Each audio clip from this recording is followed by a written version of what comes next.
Hello అండి, మీ బాబు కానీ పాప కానీ రాత్రిపూట గొరక పెడుతున్నారా, మౌత్ ఓపెన్ చేసి పడుకుంటున్నారా అండ్ స్లీప్ సరిగ్గా ఉండటం లేదా? So let's discuss about snoring in children. నా పేరు doctor Chaitanya. I'm consultant paediatrician at Mother Nurse Hospital Bhimavaram. So snoring అనేది 4 కారణాల వల్ల అవుతూ ఉంటాయి between the ages of 3 to 10.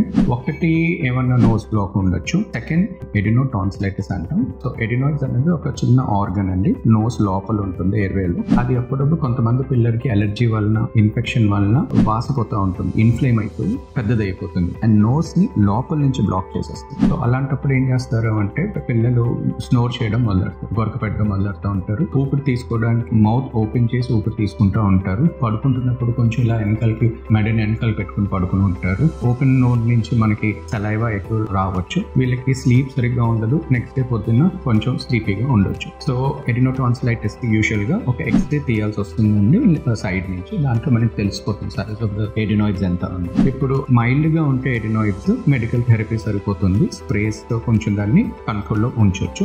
లేదు బాగా ఎక్కువగా ఉంది సైజు, బాగా ఫుల్ గా బ్లాక్ అయిపోయింది లోపల, పదే పదే ఇబ్బంది పడుతున్నారు పిల్లలు, సడన్ గా ఊపిరి అందక అర్ధరాత్రి లేసిపోయి గ్యాస్ చేస్తున్నారు, అలాంటి ఇష్యూస్ వస్తే మాత్రం it is better to remove the adenoids all together. Surgery చేసి ఎడినాయిడెక్టమీ అంటాం, అది తీసేస్తే better. One of the other reasons snoring ఎందుకు అంటే ఓవర్ వెయిట్ చిల్డ్రన్, ఒబీస్ గా ఉంటే కొంచెం ఫ్యాట్ డిపాజిట్స్ ఎక్కువగా ఉన్నప్పుడు కూడా స్నోర్ చేస్తూ ఉండొచ్చు. ఈ చిల్డ్రన్ కి we usually suggest diet changes and proper exercise అండి. కొంతమంది పిల్లలకి స్నోరింగ్ ఇస్ బికాస్ ఆఫ్ వాళ్ళ ముక్కు షేప్ కానీ, వాళ్ళ ప్యాలెట్ షేప్ కానీ, వాళ్ళ మౌత్ షేప్ వల్ల కానీ కొంచెం ఎయిర్వే సన్నగా ఉంటే వాళ్ళకి స్నోరింగ్ ఉండొచ్చు.